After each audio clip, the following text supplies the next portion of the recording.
Hello, everyone. This is Tom Fox, and I'd like to welcome you to the Daily Compliance News. The Daily Compliance News is an offering of the Compliance Podcast Network. September 7th, 2019, the Losing My Reputation edition. First up, from Francine McKenna over at MarketWatch, she reports that 20% of Big Four audited IPO reports weaknesses in financial reporting controls. This is certainly something that the SEC has not really let people know about. Material weaknesses in financial reporting, or ICFR, is a deficiency or a combination of deficiencies that creates a reasonable possibility that a material misstatement of the company's financial statements, whether due to error or fraud, will not be prevented on a timely basis. So not good news from this information. And she uses Peloton to emphasize that it reported material weaknesses in its S1 related to information technology general controls, its controls to address segregation of certain accounting duties, its timely reconciliation and analysis of certain accounts, and the review of journal entries by management. This means that Peloton has detected significant vulnerabilities to accounting manipulation. That really leads to our next story, which is the continuing story of WeWork. And going public, the company has announced that it is dropping its valuation by one half. Wall Street Journal reports that WeWork's parent company is exploring a dramatic reduction in its valuation as it aims to go public, facing widespread criticism over its business model and, most importantly, its corporate governance. The corporate governance is just abysmal.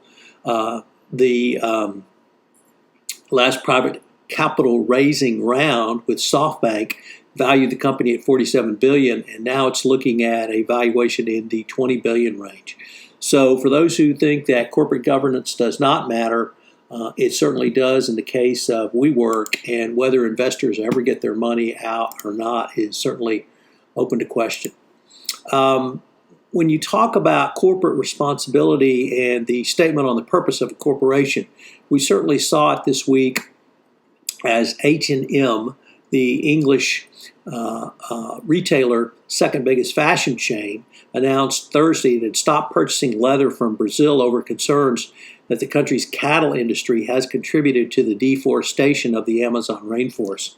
What I found particularly interesting about this story was not the direct boycott, that would have been of the cattle, but really the indirect boycott, because our H&M is worried about their products being part of the cause for the just devastating attacks on the rainforest propagated by the current Brazilian administration.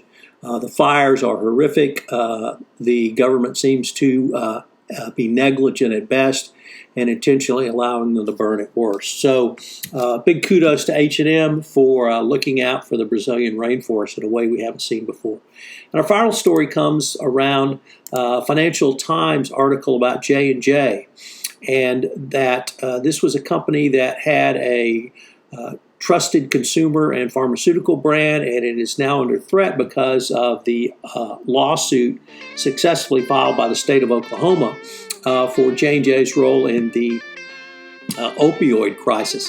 The company does not seem to realize just how bad this opioid crisis is in the public's eyes, and its refusal to take any responsibility and indeed take this case to trial in the face of literally overwhelming evidence of J&J's role in all of this really belies and beggars the imagination. Remember, this is the company that gave the textbook, and I mean textbook, response to the Tylenol scandal from the 1980s, and it generated a lot of trust, and they really seem to have lost that going forward. If you'd like to listen to a podcast, which is a lot of fun, check out this week's Everything Compliance, where we take a look at Trump's purchase of Greenland from the compliance perspective.